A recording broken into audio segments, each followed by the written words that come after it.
অর্ধেক রাত্রে আমরা এমন পেতনির মতো কেন হাসছি এটা জানার জন্য ব্লগটা দেখতে থাকো।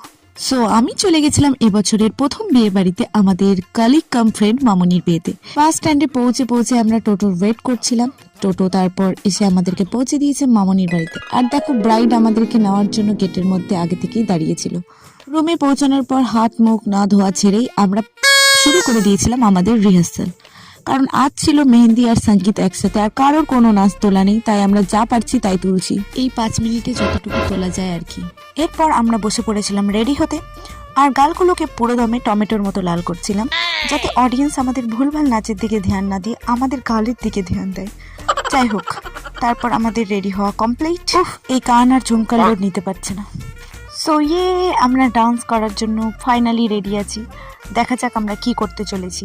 এমনি 5 মিনিটের মধ্যে আমরা ডান্সের স্টেপ মনে রেখেছি, তার উপর আবার ফটোশ্যুট, এইভাবে তো সব ডান্স গুলিয়ে যাচ্ছে। যাই হোক, এই ডান্সের ভিডিও আমার ইউটিউব চ্যানেলে ছাড়া আছে, তোমরা চাইলে অবশ্যই দেখো আর আমাকে জানিও আমাদের 5 মিনিট কোরিওগ্রাফি তোমাদের কেমন লেগেছে।